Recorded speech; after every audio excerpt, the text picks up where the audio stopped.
महाराष्ट्र के election campaign में प्रधानमंत्री नरेंद्र मोदी की एंट्री हुई। मोदी ने कहा, एक हैं तो सेफ हैं। बात वही है जो योगी आदित्यनाथ ने कही थी, शब्द अलग हैं। योगी ने कहा था बटेंगे तो कटेंगे, मोदी ने कहा एक रहेंगे तो सेफ रहेंगे। इसके बाद देवेंद्र फडणवीस, एकनाथ शिंदे से लेकर स्मृति ईरानी तक सब नेताओं ने यही नारा दोहराया। जवाब में कांग्रेस और महाविकास आघाड़ी ने ऑल इंडिया उलेमा बोर्ड और महाराष्ट्र मुस्लिम मंच को मैदान में उतारा। पूरे महाराष्ट्र में पर्चे बंटवा दिए, मैसेज पहुंचा दिए कि मुसलमानों को वोट डालने जरूर जाना है और वोट महाविकास आघाड़ी को ही देना है।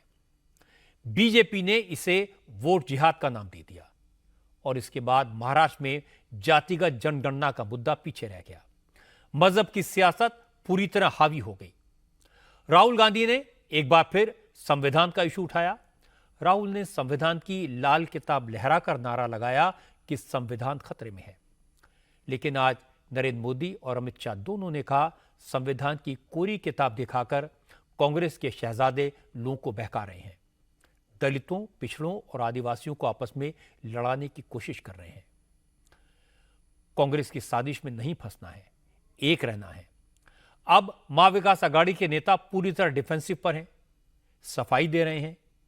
राहुल ने संविधान सम्मेलन में कॉन्स्टिट्यूशन की कोरे पन्नों वाली किताब बांटी या नहीं, इस पर कांग्रेस का पक्ष क्या कहता है, राहुल ने आज इस मुद्दे पर क्या कहा, यह सब मैं आपको दिखाऊंगा। लेकिन सबसे पहले बात करते हैं नरेंद्र मोदी के महाराष्ट्र दौरे की। महाराष्ट्र के असेंबली इलेक्शन में आज प्रधानमंत्री नरेंद्र मोदी ने धुले और नासिक में रैलियां की और कांग्रेस के साथ उद्धव ठाकरे की शिवसेना और शरद पवार के एनसीपी पर निशाना साधा। मोदी ने कहा, सत्ता के लिए तीनों पार्टियों ने बीजेपी के खिलाफ महाअघाड़ी तो बना ली, लेकिन इस अघाड़ी की गाड़ी में न पहिए हैं न ब्रेक है और ड्राइविंग सीट पर बैठने के लिए झगड़ा हो रहा है। इसलिए इस गाड़ी का चलना तो मुश्किल है। मोदी ने कहा कि इन पार्टियों की न नीयत साफ है न नीति साफ है। ये लोग हिडन एजेंडे पर काम कर रहे हैं। मोदी ने कहा कि कांग्रेस और उसके साथी दल तमाम वर्गों को आपस में लड़ाने का, एक दूसरे की जान का दुश्मन बनाने का खतरनाक खेल खेल रहे हैं। मोदी ने कहा कि कांग्रेस दलितों, आदिवासियों और पिछड़ों की विरोधी है, उन्हें आगे नहीं बढ़ने देना चाहती। इसलिए कांग्रेस 4 पीढ़ियों से इन वर्गों को कमजोर करने की कोशिश में जुटी हुई है। आज मुसलमानों की सबसे बड़ी संस्था ऑल इंडिया उलेमा बोर्ड ने महाविकास आघाड़ी को सपोर्ट देने का ऐलान कर दिया। ऑल इंडिया उलेमा बोर्ड ने नाना पटेलों को चिट्ठी लिखकर समर्थन का वादा किया। उलेमा बोर्ड के मेंबर्स ने नाना पटोले, पृथ्वीराज चव्हाण, शरद पवार और जयंत पाटिल से मुलाकात की थी। इस मुलाकात के बाद महाविकास आघाड़ी को सपोर्ट की चिट्ठी जारी कर दी। हालांकि इस चिट्ठी में उलेमा बोर्ड की तरफ से महाविकास आघाड़ी की सरकार बनने पर दंगे के आरोप में गिरफ्तार मुस्लिम नौजवानों की रिहाई, भड़काऊ बयान देने वाले मौलाना सलमान अजहरी को छोड़ने, इमाम और मौलाना को 15,000 रुपए सैलरी, वक्फ बिल को वापस लेने, मुसलमानों को आरक्षण देने और आरएसएस पर प्रतिबंध जैसी 17 मांगे की गई हैं। नाना पटोले ने भी उलेमा बोर्ड को चिट्ठी लिखकर वादा किया है कि महाविकास आघाड़ी की सरकार बनी तो मुसलमानों की सारी मांगे पूरी की जाएंगी। ऑल इंडिया उलेमा बोर्ड महाराष्ट्र के चेयरमैन नायाब अंसारी ने कहा कि कांग्रेस और शरद पवार की पार्टी ने जुबान दी है, वो उनकी मांगों को पूरा करेंगे। इसलिए महाराष्ट्र के मुसलमान महाविकास आघाड़ी को पूरा सपोर्ट करेंगे, खुलकर सपोर्ट करेंगे।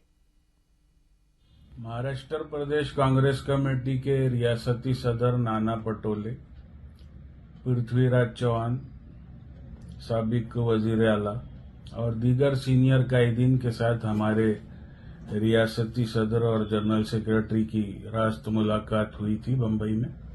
आज प्रधानमंत्री नरेंद्र मोदी ने इसका जिक्र किया। धुले की रैली में मोदी ने कहा, कांग्रेस के शहजादे आजकल संविधान की कॉपी लेकर लोगों को गुमराह करने की कोशिश कर रहे हैं, संविधान पर खतरा बता रहे हैं, लेकिन हकीकत है कि कांग्रेस का इतिहास ही संविधान के अपमान से भरा पड़ा है।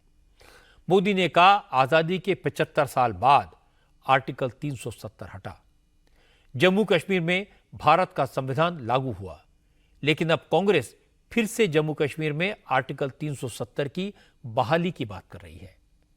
भारत के संविधान को जम्मू कश्मीर से हटाना चाहती है। मोदी ने कहा कि कांग्रेस ने यह सपना देखा है, ये कि कभी पूरा नहीं होगा। और इसके बाद मोदी ने कहा कि कांग्रेस के शहजादे तो संविधान की जो कॉपी लहरा रहे हैं वो भी फर्जी है। उस कॉपी में कवर तो संविधान का है, लेकिन अंदर के पन्ने कोरे हैं। आजादी के 75 साल बाद जम्मू कश्मीर में बाबा साहब का संविधान लागू हुआ है, लेकिन ये कांग्रेस और उसके साथियों को ये बर्दाश्त नहीं हो रहा है। मैं कांग्रेस और यहां अघाड़ी वाले लोगों से कहना चाहता हूं, पाकिस्तान के एजेंडे को देश में बढ़ावा देने की कोशिश मत करो। योगी ने आज मुजफ्फरनगर की मीरापुर और मुरादाबाद की कुंदर की सीट पर कैंपेन किया। यूपी की 9 सीटों पर बाई इलेक्शन हो रहा है। 2022 में मीरापुर सीट से जीते आरएलडी के चंदन चौहान के सांसद बन जाने से यह सीट खाली हुई है। अब इस पर आरएलडी ने बीजेपी नेता मिथिलेश पाल को एनडीए उम्मीदवार के तौर पर चुनाव में उतारा है। इसलिए आज की रैली में योगी के साथ आरएलडी के अध्यक्ष जयंत चौधरी भी मौजूद थे। योगी ने मुजफ्फरनगर के लोगों को अखिलेश यादव की सरकार के वक्त हुए 2013 के दंगों की याद दिलाई। योगी ने कहा, अखिलेश यादव के राज में गुंडे, माफिया और दंगाई सरकार चलाते थे, लेकिन अब माफिया की संपत्ति पर बुलडोजर चलता है।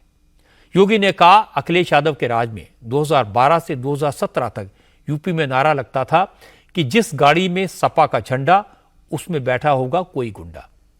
और अब लोग कह रहे हैं, जहां दिखे सपाई वहां बिटिया खपराई। मैं एक बार इसी मुजफ्फरनगर की तरफ में आया था।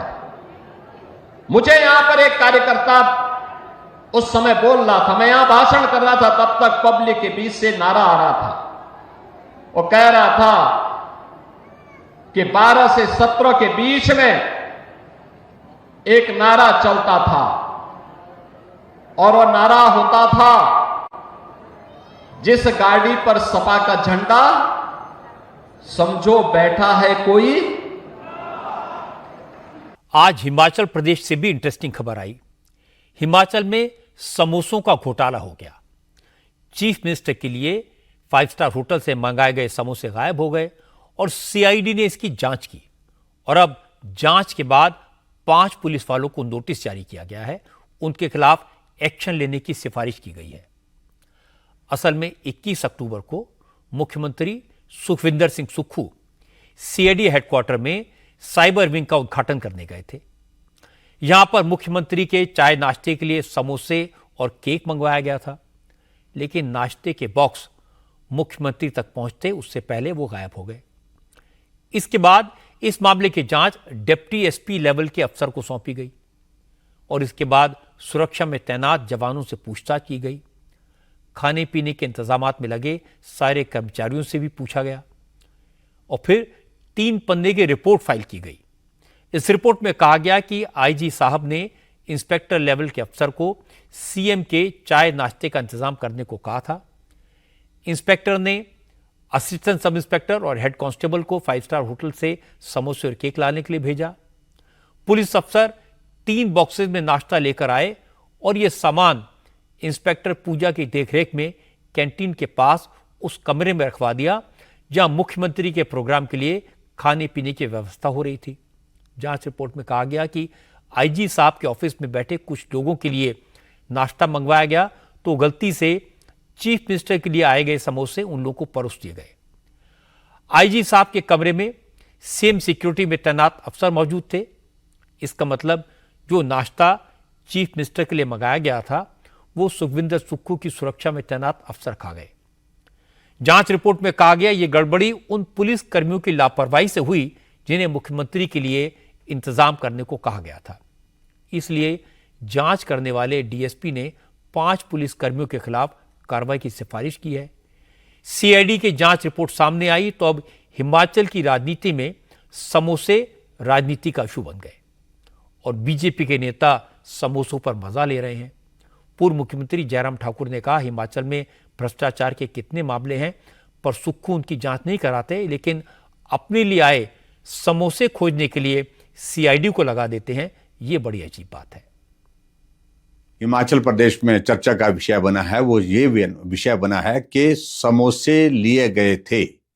किसी कार्यक्रम में मुख्यमंत्री जी गए थे, उस कार्यक्रम में वो समोसे परोसे जाने थे, लेकिन जहां समोसे पहुंचने चाहिए थे वहां नहीं पहुंचे। ऊपर एक सीनियर अधिकारी से लेकर के नीचे तक जो है वो जांच के आदेश दे करके, चिट्ठी लिख करके कि सारी की जांच जो है इसकी रिपोर्ट दी जाए।